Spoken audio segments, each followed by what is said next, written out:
Hello everyone. इस video में हम देखेंगे जो 7 फरवरी को जो पेपर हुआ था सीटेट का, उसमें पेपर 2 मैथ्स के क्वेश्चन देखेंगे। क्वेश्चन नंबर 31 से लेके 60 तक। मैंने ऑलरेडी मार्च में जो हुआ था 2026 में उस पेपर का सॉल्यूशन कर दिया है। उसका वीडियो का लिंक आपको डिस्क्रिप्शन में मिल जाएगा। चलिए क्वेश्चन नंबर 31 स्टार्ट करते हैं। The greatest number that divide 87 and 123 leaving respectively 7 and 3 as a reminder. Same pattern पे क्वेश्चन है जैसा उसी पेपर में था, वैसे ही ये वही क्वेश्चन था यहाँ पे रिमाइंडर वाला। तो उसमें भी हमने कहा था कि किस तरह से करेंगे कि 87 अगर 7 रिमाइंडर छोड़ता है तो 87 minus 7 is equal to 80। Then 123 कितना रिमाइंडर 3, तो 120। तो आप इन दोनों का यहाँ पे ग्रेटेस्ट कॉमन डिवाइजर निकाल दीजिए। तो इन दोनों का यहाँ पे क्या होगा, हम स्टार्ट करते हैं यहाँ पे। तो ये यहाँ पे देखो 80 तो होगा नहीं, ओके। तो 40 और 20 बचा, तो 40 में 80 भी आता है, 120 भी आता है, इसलिए यहाँ पे आंसर क्या होगा, ऑप्शन 3। आप डायरेक्ट डिवाइड करके भी कर सकते थे क्वेश्चन, आंसर होगा option 3। Question number 32। The value of 0.4 bar plus 0.6 bar is equal to what. तो 0.4 बार जो होता है उसे हम किस तरह से लिख देते हैं, 4/9, क्योंकि एक ही नंबर पे है इसलिए, ओके। 9th में चैप्टर है और ये 6/9। अगर दो होते तो नीचे 99 हो जाता। 6 + 4 कितना हो जाएगा 10 और डिवाइडेड बाय 9। तो ये क्या होगा 10/9 मीन्स 1/9, यानी ऑप्शन 2 हमारा सही आंसर होगा। Question number 33। The difference between largest and smallest function fraction among 4/7, 9/16, 1 2/7 and 3/5। तो यहाँ पे हमें लार्जेस्ट और स्मॉलेस्ट निकालना है। पहले मैं इन नंबर को यहाँ पे लिख देता हूँ। तो सबसे पहले हम लार्जेस्ट निकाल देते हैं। तो लार्जेस्ट कैसे निकालेंगे, हम क्रॉस मल्टीप्लाई से निकालेंगे। 16 4 ज़ा 64, 7 9 ज़ा 63। तो इन दोनों में 4/7 ग्रेटर देन हुआ। अब 4/7 और 9/7 को करेंगे तो 7 4 ज़ा 28 और 7 9 ज़ा 63। तो इन दोनों में 9/7 हुआ, ओके। तो अब 9/7 3/5 का भी चेक कर लेते हैं। 5 9 ज़ा 45 और 7 3 ज़ा 20, यानी 9/7 जो नंबर है वो सबसे बड़ा हुआ। अब स्मॉलेस्ट फ्रैक्शन भी बोला था, उसका डिफरेंस निकालने को गए तो 9/7 को हटा देते, बाकी सबको रखते और फिर चेक करते अगेन। इसको तो हटा ही देते क्योंकि वो तो सबसे ग्रेटेस्ट है इसलिए।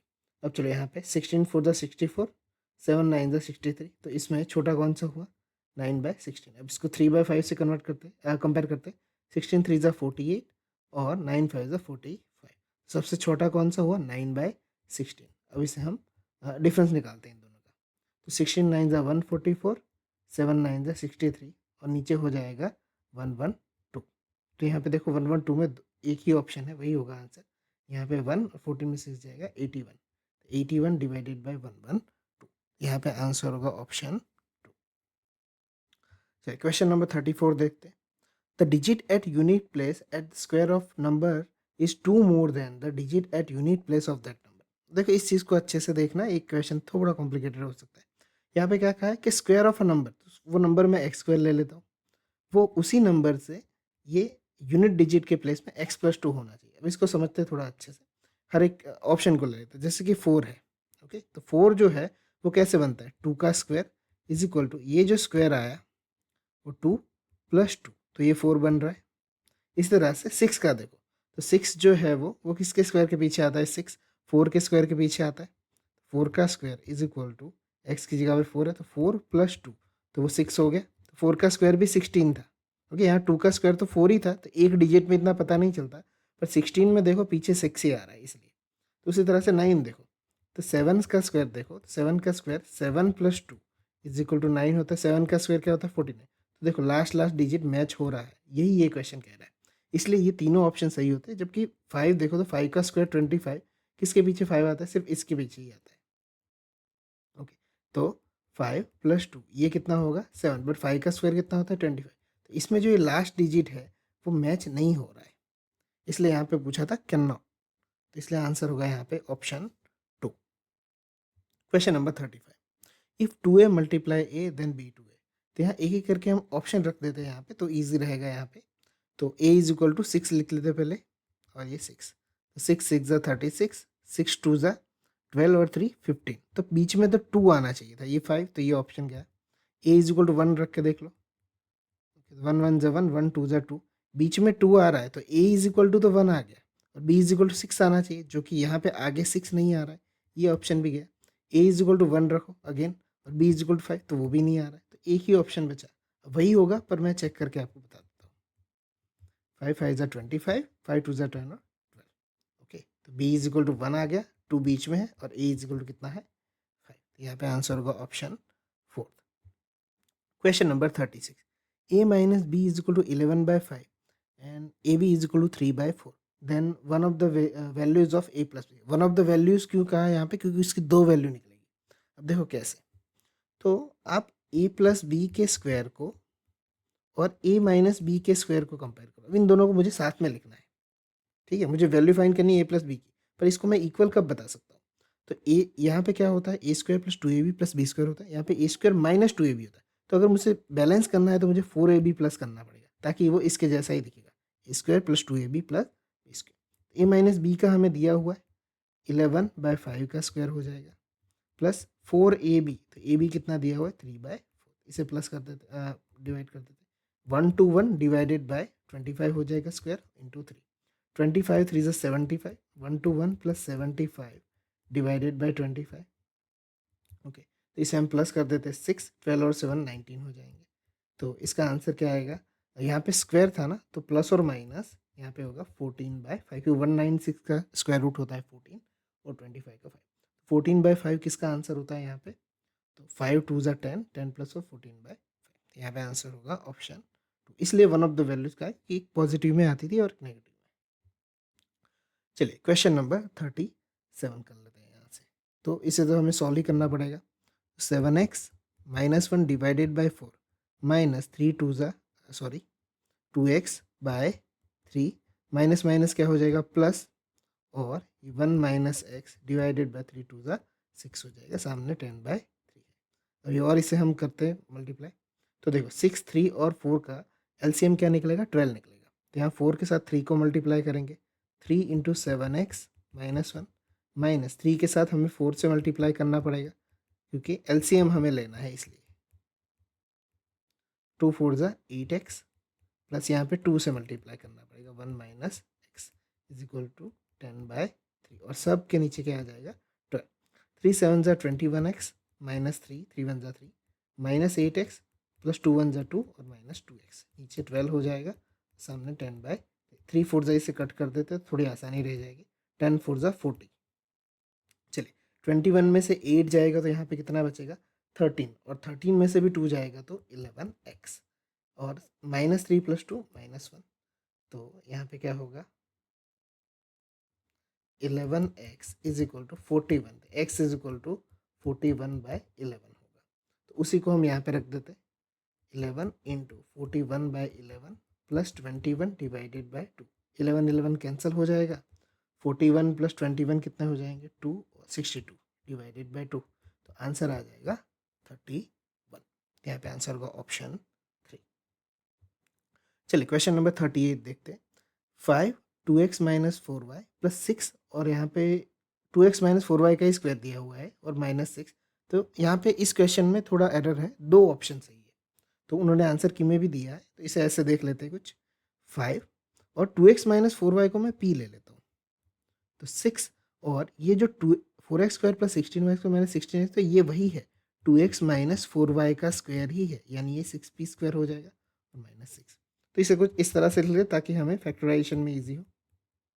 5p माइनस 6, 6 6 ज़ा 36 होगा, तो इसके फैक्टर कुछ इस तरह से निकलेंगे, 9p माइनस 4p माइनस 6, तो 6p, तो यहाँ पे 6p नहीं निकलेगा, सॉरी 3p निकलेगा, तो यहाँ पे 2p बचेगा और यहाँ पे 3, माइनस यहाँ पे 2 निकाल देंगे तो 2p प्लस 3 निकल जाएगा, तो 2p plus 3 is equal to 0 और 3p minus 2 is equal to 0। तो अब यहाँ पे p की वैल्यू ले लेते हैं, हमने p बराबर क्या एज्यूम किया था 2x minus 4y, 2x minus 4y plus 3 हमने ये एज्यूम किया था, तो 2 2 ज़ा 4x माइनस 8y प्लस 3, जो कि ऑप्शन 2 सही आंसर है, और यहाँ पे लेंगे 3 2x minus 4y minus 2 is equal to 0, 6x minus 12y minus 2 is equal to 0, तो इसमें से सबको 2 से डिवाइड कर दो, 3x minus 6y minus 1 is equal to 0, तो यहाँ पे आंसर होगा option 2 and option 4 also. Okay, तो ये दोनों ही आंसर सही होंगे और आंसर की में दिए भी है। चलिए क्वेश्चन नंबर 39 देखते हैं। A shopkeeper buy a fan 1500 and mark price at 2500. He sell after giving 20% discount and additional discount 250 cash payment. If a customer buy on cash payment, then what is the profit earned by the shopkeeper? चलो अब इसे अच्छे से समझते। वो लाया कितने में था? 1500 में लाया था। अब वो 2500 का मार्क प्राइस रखता है यानी उसके ऊपर बेचते हैं, पर उसके बाद 2500 के ऊपर 2500 के ऊपर 20% का डिस्काउंट देता है, यानी उसकी एक्चुअल वैल्यू वो कितने पे बेचता है? 80% पे बेचता है उसके। जीरो जीरो कैंसिल हो जाएगा, 25 इट्स 200 और पीछे जीरो लग जाए 2000, तो वो 2000 में बेचेगा। पर 2000 पे भी वो कितना डिस्काउंट देता है? 250। तो 2000 में से 250 निकालोगे तो कितना बचेगा? 850 बचेगा, सॉरी 750 बचेगा। 250 निकालेंगे तो 750, 1750, 1750। तो इतने में वो बेचेगा क्योंकि एडिशनल उसने 250 डिस्काउंट दिया था। तो अब उसको वो प्राइस कितने में उसको प्रॉफिट होगा? तो 1500 में लाया था, तो यहाँ पे इसको हम प्लस करेंगे। 750 में से 1500 में 05, 7 में से 5 जाएगा तो 2, तो यहाँ पे आंसर कितना बचा? ऑप्शन 3, उसको 250 का अभी भी प्रॉफिट हो रहा था। चलिए क्वेश्चन नंबर 40 पे चलते हैं। If x is added to each number of 4, 10, 12 and 24, then numerator is obtained to this order in proportion. What is the value of 3x plus 1? अब देखो इस क्वेश्चन को आप ऐसे भी कर सकते हो, 4 प्लस एक्स 10 प्लस एक्स ऐसे कर दे। x जो ऐड किया गया है 10 प्लस एक्स, फिर उसके बाद 12 प्लस एक्स और 24 प्लस एक्स। तो इसको प्रपोर्शन में आए तो 4 plus x divided by 10 plus x कर लो is equal to 12 plus x divided by 24 plus x कर लो, और एक्स की वैल्यू निकालो और इसमें रख दो। पर मैं कहता हूँ ऐसा मत करो, ये काफ़ी लेंदी हो जाता है। फॉर एग्जाम्पल कैसे करो तो फिर 4, 10, 12 और 24 प्रपोर्शन में ही चेक करना है, सब में नंबर ऐड होता है। तो हम 1 बाय 1 स्टार्ट करते हैं। एक प्लस करो सब में 5, 11, 13 और 25। तो देखो 5/11 और 13/25 का रेशियो प्रोपोर्शनेट नहीं होता है, तो छोड़ दो, दो प्लस करो। 6, 12, 14 और 20 इसका चेक करो। 6/12 का होगा 1/2 और 14/26 का होगा, जो भी होगा 1/2 तो नहीं होगा, 7/13 होगा, तो ये भी नहीं हो रहा। और प्लस करो 7, 13, 15 और 27, ये भी नहीं हो रहा, होगा ही नहीं, यहाँ से ही पता चल जाता है। आगे करो 8, 14, 16 और 28। तो 8/14 का होगा 2 4 जा और 2 7 जा, तो इसका आंसर होगा 4/7। और 16/18 का होगा 28 का होगा 4 4 जा और 7 4 जा, 4 4 कैंसिल, 4/7। तो यहाँ पे रेशियो मैच हो गया। ओके, ये तो मैं समझा रहा हूँ इसलिए टाइम लग रहा है, अदरवाइज ये तो बहुत स्पीड से होता है। तो 4/7 से मैच हुआ। तो आपने 4 में कितना प्लस किया? तो 8 आया, 4 प्लस किया, तो यानी x क्या था? 4, तो इस पर रख दो। 3 इंटू 4 प्लस 1, 3 4 जा 12 प्लस 1 कितना होता है? 13 इज द राइट आंसर। चलिए क्वेश्चन नंबर 41 देखते हैं। If 3x minus 30 and 2x plus 20 are two supplementary angle. अब जब सप्लीमेंट्री एंगल दो दिए होते हैं तो दोनों का एडिशन कितना होता है? 180 होता है। तो 3x प्लस 2x में डायरेक्ट ही करता हूँ 5x, और -30 प्लस 20 कितना हो जाएगा? -10 is equal to 180। Then 5x is equal to -10 उस तरफ जाएगा तो प्लस हो जाएगा, तो x is equal to 190 divided by 5। तो 5 3 ज़ा 15 और 4 बचेगा, 5 8 ज़ा 40। x की वैल्यू कितनी आई? 38। 38 2 ज़ा कितना होगा? 76 माइनस 4, तो आंसर होगा हमारा 72। चलिए क्वेश्चन नंबर 42 देखते हैं। If p and q of a triangle P Q are, तो सबसे पहले हम पी क्यू आर ले लेते हैं।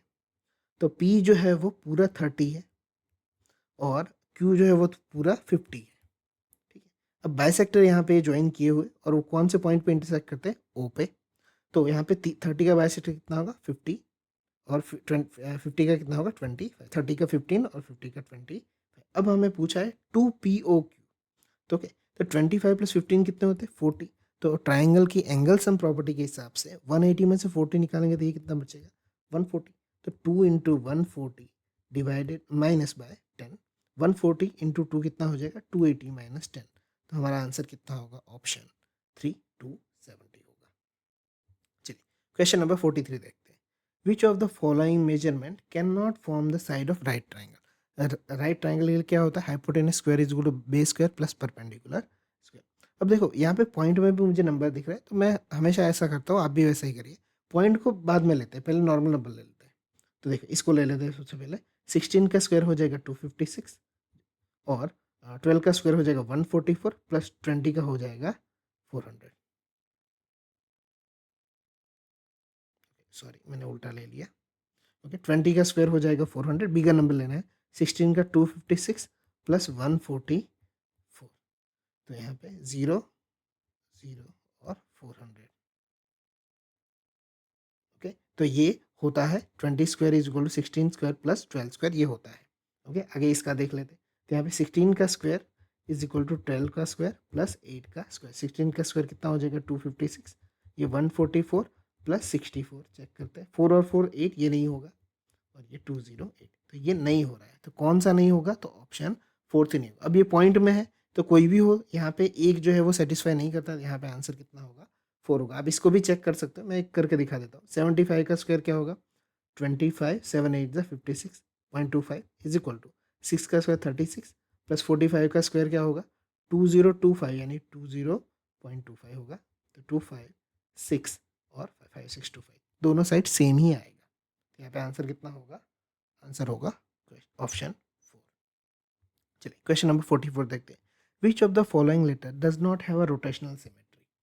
ओके सिमेट्री ऊपर से हर बार एक क्वेश्चन आता है, तो यहाँ पे एच ओ और एन में रोटेशनल सिमेट्री होती है, ई में सिर्फ एक लाइन ऑफ सिमेट्री होती है, रोटेशनल सिमेट्री नहीं होती है उसमें। तो यहाँ पे आंसर होगा ई। चलिए question number 45। Diagonal of P R and Q S are parallelogram P Q R S intersected O. तो पी क्यू आर और एस, यहाँ पे ओ ले लेते हैं। अब यहाँ पे ओ पी दिया हुआ है हमें x plus y, O Q दिया हुआ है 20, ओ आर दिया हुआ है 16 और ओ एस दिया हुआ है 5 प्लस 7। तो डायगोनल में बाइसेक्ट ईच अदर यहाँ पे होते हैं, तो इक्वल पार्ट में होता है। X plus y is equal to क्या होगा 16, y plus 7 is equal to क्या होगा 20। तो 20 में से 7 जाएंगे तो वाई कितना होगा 13, तो 13 को यहाँ पे रख देते। तो 16 में से 13 जाएंगे तो x इज इक्वल टू क्या बचेगा 3। हमें पूछा क्या था 7x minus y, 7 into 3 minus y की वैल्यू थी 13। तो 21 में से अगर 13 जाएंगे तो यहाँ पे आंसर बचेगा 8। Question number 46. The perimeter and area of trapezium are respectively 52 centimeter and 128 centimeter square. Sum of its non-parallel side is 20 centimeter. Then distance between its parallel side is equal to what? यानी हमें height पूछी है। Okay तो देख लेते हैं। Okay answer पहले आ गया। ओके तो इसे अच्छे से समझते हैं। ये उसका फॉर्मूला है 1/2 a plus b into h, ये एरिया का फॉर्मूला। एरिया हमें कितना दिया 128 दिया हुआ है। अब इसे समझना अच्छे से कि पेरीमीटर जो है वो 52 सेंटीमीटर यानी सबका एडिशन, और sum of its non parallel side is 20 दिया हुआ है। अगर नॉन पैरेलल साइड का सम जो है वो 20 है तो उसे 52 में से माइनस करो, 52 माइनस 20 तो कितना आएगा 32। तो वो पैरेलल साइड का हो जाएगा। तो 1/2 इंटू 32 इंटू एच हमें फाइंड करना है, डिस्टेंस बिटवीन पैरेलल साइड ये वाली एच, और ये 128 है। तो ये 16 हो जाएगा। 16 की टेबल में 120 16 8 जा हो जाएगा। तो यहाँ पे आंसर होगा 8। Question number 47। The area of rectangular field is 48 meter square, one side is 6 meter, one जो है वो 6 मीटर है। How long will person take to cross the field diagonally, जो यहाँ पे ब्लू लाइन है, spread the 20 meter per minute. अब सबसे पहले देखो एक साइड अगर 6 मीटर है और उसका एरिया 48 है तो लेंथ इंटू ब्रेथ होता है, तो ये 8 होगा। ओके अब वो क्या है यहाँ पे, तो 8 और 6 है, तो पाइथागोरस थ्योरम के हिसाब से 6 8, तो यहाँ पे हाइपोटेनस 10 आना चाहिए। तो ये जो डिस्टेंस है वो कितना होगा 10 मीटर होगा। अब ये बोल रहा है कि 1 मिनट में वो 20 मीटर क्रॉस करता है, तो ये तो 10 ही मीटर है, आधा ही है, तो वो तो आधे मिनट में हो जाएगा। तो 1 मिनट का आधा कितना होता है 30 सेकेंड। यहाँ पे आंसर कितना होगा ऑप्शन 47। क्वेश्चन 47 में option 3 is the right answer. चलिए क्वेश्चन नंबर 48 देखते हैं। 3 metallic solid cubes, sides are 8 centimeter, 6 centimeter and 10 centimeter, are melted to form a single solid cube. The side of the new cube is formed. तो देखो यहाँ पे क्या होता है, वॉल्यूम जब भी मेल्ट करते हैं तो इक्वल ही होता है। देखो इसका वॉल्यूम क्या होगा इस क्यूब का 8 का क्यूब प्लस 6 का क्यूब प्लस 10 के क्यूब के बराबर जो भी बनेगा, और नया क्यूब उसका भी एक ही क्यूब के बराबर होगा। तो 8 का क्यूब कितना होता है 512, इसे प्लस कर लेते हैं। 6 का क्यूब होता है 216, 10 का क्यूब होता है 1000, 6 और 2 8, 2 5 + 2 7 और ये, तो 1728 आया। तो 1728 वो किसका क्यूब है? तो वो है 12 का क्यूब। ओके, और वैसे भी ऐसे ही पता चल जाएगा, देखो अगर करो तो 20 का क्यूब होता है 8000, वो तो हमें इजीली पता चल जाता है। 18 और 24 उसके पास के ही है, तो 1728 तो बहुत छोटा नंबर है, तो वो डायरेक्टली 12 का ही आपको पता चल जाएगा। और वैसे भी पीछे यूनिट डिजिट से भी निकालो तो 2 का क्यूब 8 आता है, तो इसी में आएगा, बाकी किसी में नहीं आएगा। इसमें 2 चला जाएगा, 8 का 512, 4 में यहाँ पे 64 यानी 4 आ जाएगा, इसलिए यहाँ पे आंसर होगा 4। क्वेश्चन नंबर 14 है, the mean of the median and mode of the observation यहाँ पे दिया हुआ है। अब देखो पिछले पेपर में यानी मार्च वाले पेपर में मीडियन और मोड का डिफरेंस निकालने को कहा था, यहाँ पे उसका मीन एवरेज निकालने को कहा है। तो सबसे पहले जब भी ऐसा कोई क्वेश्चन आता है तो उन सबको सबसे पहले असेंडिंग में लिख दो। तो मोड सबसे इजीली निकल जाता है कि सबसे रिपीट कौन हो रहा है, 56, तो मोड कितना होगा 56। अब मीडियन की बात करें तो मीडियन में पहले नंबर काउंट करने पड़ते हैं कि इवन है या ऑड है। तो 1 2 3 4 5 6 7 8 9 और 10, क्योंकि उन दोनों के लिए अलग अलग फॉर्मूला। ऑड के लिए n+1/2 टर्म है और इवन के लिए जो हमारे पास है, तो यहाँ पे 10 टर्म है, तो ये क्या होगी 5th टर्म और 6 टर्म डिवाइडेड बाय 2। तो 1 2 3 4 5 5th और 6, 55 + 45 कितना होगा 100 डिवाइडेड बाय 2, तो कितना आ जाएगा 50। ओके, तो ये मीडियन आया। तो हमारा क्वेश्चन क्या था, मीडियन और मोड की एवरेज निकालना, मीन निकालना। तो 50 और 56 कितने होंगे 106, तो 106 का हाफ क्या होगा 53। चलिए क्वेश्चन नंबर 50 देखते हैं। A card is drawn from a well-shuffled deck of playing cards. What is the probability that card drawn is 10 or a red king? तो देखो टोटल कार्ड होते 52, तो वो तो डिनोमिनेटर में आएंगे। अब 10 कहाँ है यहाँ पे, तो 10 के कार्ड होते 4, और का मतलब होता है प्रोबेबिलिटी में प्लस, और रेड किंग, तो किंग के 4 कार्ड होते हैं, तो रेड कलर के सिर्फ 2 ही होते हैं, रेड कलर के हार्ट और डायमंड। तो क्या होगा 6/52, तो ये क्या होगा 3 2 जा कट हो जाएगा और 26 2 जा, यहाँ पे आंसर होगा 3/26। अब 51 से लेके 60 तक पेडागोजिकल क्वेश्चन होंगे, जिसमें हम डायरेक्ट आंसर देंगे, उसमें एक्सप्लेनेशन इतना ज़्यादा होता नहीं है, लिखना भी नहीं पड़ता है। चलो, a teacher gives an image drawn on a square grid to children and asks them to draw its enlarge and reduce size image. Which of the following not to be an objective of during exercise in a mathematical classroom? तो देखो यहाँ पे कुछ square grid बच्चों को draw करने के लिए दिए, तो कौन सा सेट नहीं होता है वैसा पूछा है। To apply the concept of ratio and proportion in different situation, ये होता है छोटे बच्चों की टेक्स्ट बुक में होता है, मैथ्स में स्टार्टिंग में। To provide practice for application of fraction, इसमें भी होता है। To provide scope of integrating arithmetic and geometry, तो ये भी होता है। To introduce the concept of congruency and similarity, तो ये कॉन्सेप्ट तो 9th में आता है, ओके 9th और 10th में, तो ये सही नहीं होगा, option 4। 52, close ended question in a mathematics do not promote. तो देखो क्लोज एंडेड क्वेश्चन को और ओपन एंडेड क्वेश्चन को दोनों में से समझ लो। क्लोज एंडेड में एक ही तरह की थिंकिंग होती है, एक ही सॉल्यूशन होता है, जबकि ओपन एंडेड में क्या होता है, डाइवर्जेंट थिंकिंग होती है। ओके, एक से ज़्यादा तरीकों से आंसर निकाल देते हो। तो क्लोज एंडेड कौन सा प्रमोट नहीं करता, तो वो ओपन एंडेड के जो होते हैं उसको देख लो। डाइवर्जेंट मतलब अलग अलग तरीकों से सोचना। कन्वर्जेंट, हाँ वो एक ही तरह का, वो क्लोज एंडेड सोचता है। क्रिएटिविटी वो ओपन एंडेड में आती है, और हायर ऑर्डर थी वो भी ओपन एंडेड में आती है, यानी ए सी और डी। यहाँ पे आंसर होगा option 4। Question number 53, which of the following should not be a part of assessment of student in mathematics. तो फर्स्ट ऑप्शन है apply mathematical concept learn to solve problem related to daily life situation, तो ये होता है, not पूछा है। Reason out mathematical facts, ये भी होता है। Recalling the definition of mathematical term, देखो ये रिकॉलिंग मेमोरी, ये जितना भी रट्टा मारने वाली चीज़ें वो ऑप्शन में नहीं आएंगी। Use abstract to perceive mathematical relationship, तो वो भी सही है, तो यहाँ पे आंसर होगा option 3। Question number 54, who was the first Indian mathematician who explain that square root of a negative number does not exist. तो इनका नाम था Mahavir, I think 9th century में थी, उन्होंने एक गणित सारा ग्रंथ करके एक लिखा था, उनमें ये था, महावीर नाम था उनका। Question number 55, when asked to arrange the decimal 1.5 0.23 1.6 0.034 in ascending order, one of the student arranged as a like this, which among the following is most appropriate for the response of the student. तो पहला option देखते हैं, the student has arrange the decimal number in the correct order. Second, the student has made careless mistake by arranging the decimal number in descending. देखो यहाँ पे appropriate कहा है, तो केयरलेस मिस्टेक ऐसा कुछ नहीं यहाँ पे करेंगे हम। Option 3, teacher should ask student to recall the rule. Recall वाली चीज़ है वो भी नहीं करेंगे। The student has develop misconception of considering the decimal number as a bigger number which has a more digit in the decimal. तो ये option सही है कि उनको मिसकंसेप्शन हुई है तो उनको फिर से सिखाना होगा। तो यहाँ पे आंसर होगा option 4। Question 56, a teacher asked the children to cut out 6 square of 1 unit each and then ask how many different shape can you make using squares. Which shape form would have been maximum perimeter? कौन सा shape आप बनाओगे maximum perimeter वाला?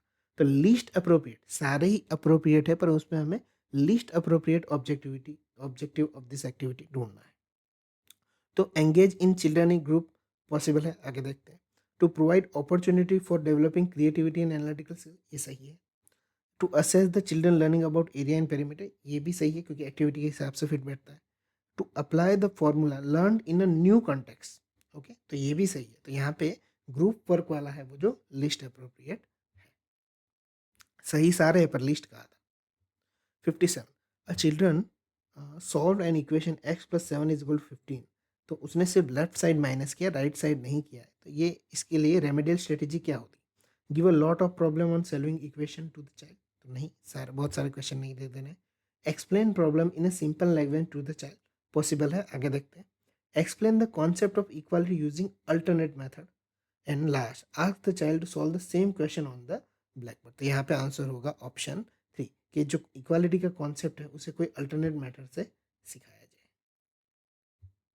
Question number 58, according to national NCF 2005, what are the important skill to be developed among the learner while teaching arithmetic and algebra? arithmetic के लिए तो looking for patterns in a relationship, सही है। Memorising, ये memorising या रट्टा जो भी आए गलत ही होता है, ठीक है। तो बी वाले ऑप्शन हटा दो, तो यहाँ पे आंसर होगा ऑटोमेटिकली पढ़े बिना ए एंड सी आंसर आएगा। तो सी भी एक बार देख लेते हैं, सीइंग रिलेशनशिप बिटवीन नंबर था, तो ये भी सही है। यहाँ पे आंसर होगा option A and C. Question number 59, after teaching shapes in a class 8, a teacher planned trip to historical places. Which of the following is the most appropriate reason for this? तो field trips are recommendation of CBSE, तो ये नहीं होगा। Teacher has completed most of the syllabus, so she planned field trip to just have fun, ये भी नहीं होगा। Shapes are integral part of architecture and such trips encourage connection across the discipline, ये होगा, यही अप्रोप्रिएट है। Last वाला भी देख लेते हैं। It would be break from the routine teaching mathematical class and opportunity to improve student communication skill. यहाँ पे आंसर होगा option 3। Question number 60, Uma a mathematics teacher ask a student how many edges are there in a cylinder. The student answer 2। तो Uma should, उसको यहाँ पे क्या करना चाहिए? उसे पनिशमेंट देनी चाहिए गलत आंसर के लिए? तो नहीं। Praise the student for correct answer, आगे देखते हैं। Draw picture of cylinder on the black board and show the edges, ठीक है, आगे देखते हैं। And give cylinder in the hands of that student and ask the question again. तो ये लास्ट वाला सबसे अप्रोप्रिएट है कि उनको प्रैक्टिकली दिखाया जाए। यहाँ पे आंसर होगा ऑप्शन 4, ठीक है। तो यहाँ पे फेब्रुआरी का जो 7 डेट का जो पेपर था वो फिनिश हो चुका है। आगे एक और पेपर लिया था उन्होंने 8 फरवरी या 9 फरवरी को, तो उसका सॉल्यूशन मैं नेक्स्ट वीडियो में ले आऊँगा। तब तक मिलते हैं, तब तक के लिए